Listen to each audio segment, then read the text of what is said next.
محترم جناب مبشر الرحمان چودھری صاحب صدر لاہور بار ایسوسی ایشن، جناب چودھری ذوالفقار صاحب سابق صدر لاہور اور ہائی کورٹ بار ایسوسی ایشن، جناب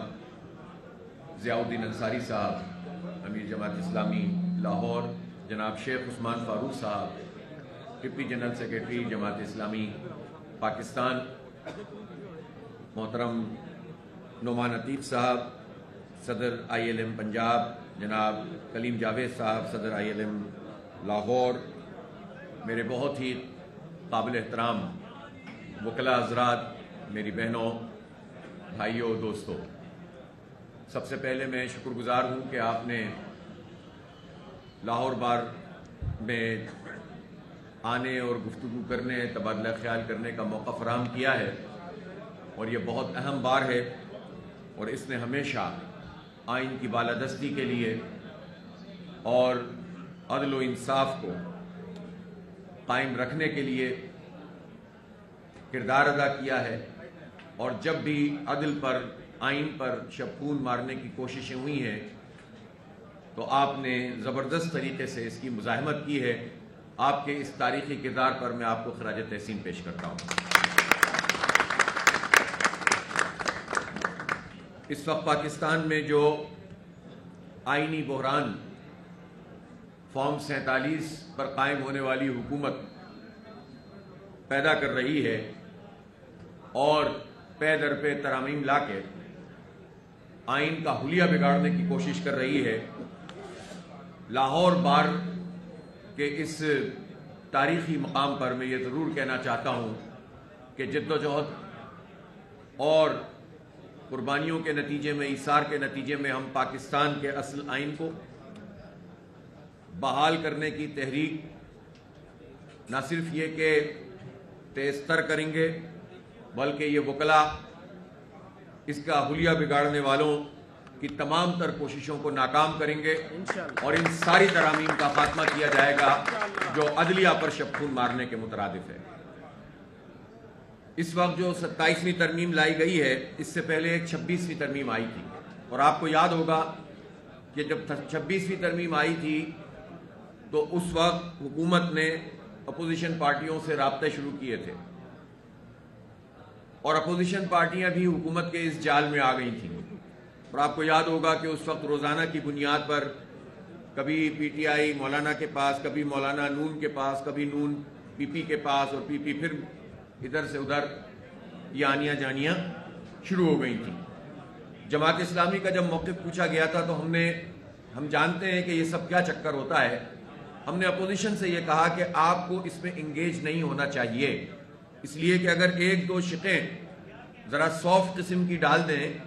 تو اس سے یہ جو پوری کارروائی ڈالی جا رہی ہے یہ جسٹیفائی نہیں ہو سکتی، اور آپ اس کا پارٹ نہ بنیں۔ لیکن بہرحال وہ مذاکرات میں انگیج ہوئے، لیکن ہوا یہی کہ پھر 26ویں ترمیم آ گئی، اور 26ویں ترمیم نے آئین کا حلیہ بگاڑ دیا۔ جو رہی صحیح کسر تھی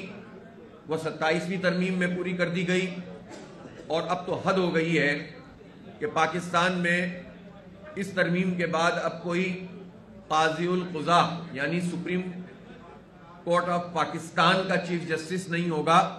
بلکہ چیف جسٹس آف پاکستان کا ٹائٹل انہوں نے ختم کر دیا۔ اب صرف سپریم کورٹ کا چیف جسٹس ہوگا اور آئینی عدالت کا چیف جسٹس ہوگا۔ گویا جو ایک سپریمیسی حاصل تھی پورے پاکستان میں ہے قاضی القضاء کے عہدے کو، وہ ختم کر دی گئی ہے، یہ کو ختم کر دی، وہ ختم کر دی گئی ہے، اور یہ سپریم کورٹ کی جو بالادستی ہے اس کو ختم کرنے کی پوری کارروائی ہے، نمبر ایک۔ نمبر دو، اس میں جو آئینی عدالت قائم کی گئی ہے اس کے ججز میں اس کی تقرری کے لیے جو جوڈیشل کمیشن ہے، اس کمیشن میں پہلے ہی حکومت نے اپنے اثرات ڈالے ہوئے تھے۔ جو غیر عدلیہ کے لوگ تھے، جن کا عدلیہ سے تعلق، ججز سے تعلق نہیں تھا، پارلیمنٹ کے لوگوں کی اس پہ اکثریت تھی، اب تو حکومت نے بھی اپنی اکثریت قائم کر لی ہے، اس لیے کہ آئینی عدالت اس کے جو چیف ہے وہ وزیر اعظم صاحب اس کی سفارش کریں گے اور وہ بن جائے گا۔ تو اب تو حکومت کی اتنی زیادہ اکثریت ہو گئی کہ جو چاہیں گے وہ فیصلہ کروائیں گے،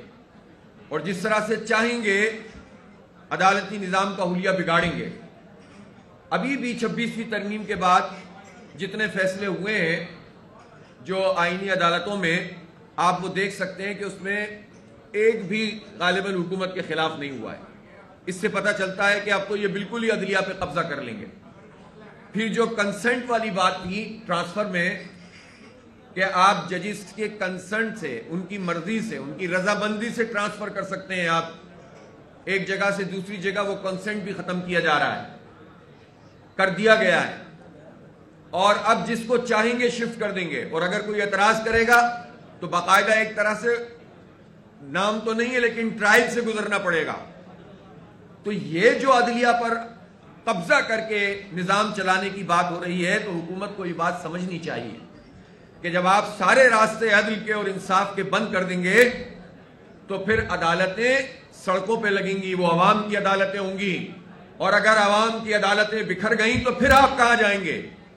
پھر آپ کو کون ایئر لفٹ کرنے کے لیے آئے گا؟ تو پاکستان کے حالات کو حکومت اس جگہ پر نہ پہنچائے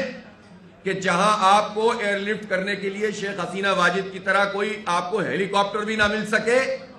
اور آپ کو ایئرپورٹ جانے کا رستہ بھی نہ مل سکے۔ آپ عدالتوں کو با اختیار بنائیے، یہ حرکتیں چھوڑ دیجئے۔ اور تیسری بات، یہ اختیار آپ کو کس نے دیا ہے کہ آپ صدر مملکت ہوں یا فیلڈ مارشل ہوں یا آرمی چیف ہوں یا نیول چیف ہوں یا ایئر فورس کے چیف ہوں، آپ ان کو استثناء کیسے دے سکتے ہیں؟ یہ استثناء تو پاکستان کا آئین نہیں دیتا۔ پاکستان کا آئین جو ہے اس میں جو بات بہت واضح طور پر موجود ہے، اس کی بنیادی شقوں میں موجود ہے کہ حاکمیت اعلیٰ اللہ تعالیٰ کی ہے، قرآن و سنت سپریم لا ہے۔ جب قرآن و سنت سپریم لا ہے اور سپریمیسی اور سوورنٹی اللہ رب العالمین ہے، اس کے اصول اور اس کے حکم کے مطابق ہی فیصلہ ہو سکتا ہے، تو یہ قرآن اور سنت کی روح سے واضح ہے، تاریخ بھری ہوئی ہے کہ کسی بھی شخص کو، کسی بھی حاکم کو استثناء عدالت سے نہیں مل سکتا۔ اور یہ جو آپ کی کارروائی ہے یہ آئین کے بھی خلاف ہے، شریعت کے بھی خلاف ہے، قرآن و سنت کی تعلیمات کے خلاف ہے، اس کے احکامات کے خلاف ہے۔ اس لیے کوئی کتنا بھی طاقتور ہو وہ عدالتوں سے استثناء حاصل نہیں کر سکتا۔ ہم تو اس پر بھی اعتراض کرتے ہیں کہ جب صدر مملکت ہو تو اس کو استثناء حاصل ہو، کیوں؟ نبی مہربان صلی اللہ علیہ وآلہ وسلم اللہ کے نبی، آخری نبی، خاتم محسن انسانیت، رحمت للعالمین، ان سے بڑھ کر تو کوئی نہیں ہو سکتا۔ لیکن کتنے مواقع ایسے آئے کہ جس پر آپ صلی اللہ علیہ وآلہ وسلم نے خود اپنے آپ کو پیش کیا اور کہا کہ پھر انصاف کا تقاضا یہ ہے کہ تم بھی جو ہے وہ اپنی دلیل پیش کرو اور انصاف کے لیے جو کام کر سکتے ہو کرو۔